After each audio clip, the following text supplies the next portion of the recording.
അപ്പോൾ ഇതിങ്ങനെ കുറേ പേരുകളുണ്ട്, വിചിത്രമായ ക്യാരക്ടേഴ്സ്.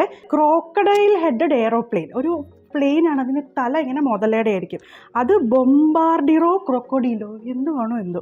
നമ്മൾ ശ്രദ്ധിക്കണം, കാരണം നമ്മുടെ കുഞ്ഞുങ്ങൾ എന്തിനോടാണ് എക്സ്പോസ്ഡ് ആയിക്കൊണ്ടിരിക്കുന്നത്. നമുക്ക് വല്ല കൺട്രോളുണ്ട്. ഇതെല്ലാം AI ജനറേറ്റഡ് ആണ്. ഒരു ലേശം എഫേർട്ട് പോലും വേണ്ടാത്ത ഇങ്ങനത്തെ കുറേ കാര്യങ്ങൾ സൃഷ്ടിച്ച് അതങ്ങ് സെൻസേഷൻ ആവുന്നു, അതിൽ നമ്മുടെ കുഞ്ഞുങ്ങൾ അഡിക്റ്റഡ് ആവുന്നു. നമ്മുടെ കൺട്രോളിലേ അല്ലാത്തതുപോലെ പോവുകയാണ് കാര്യങ്ങൾ.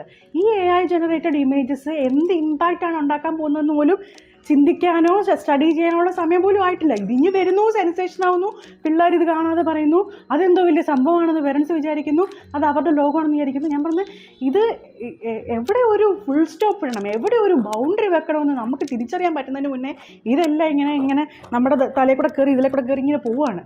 അതുകൊണ്ട് എന്ത് തരം കണ്ടൻറ്റാണ് കുഞ്ഞുങ്ങൾ കാണുന്നതെന്നും അത് അവർക്ക് നല്ലതാണോ എന്ന് നമ്മൾ എപ്പോഴും വളരെ കെയർഫുൾ ആയിരിക്കണം.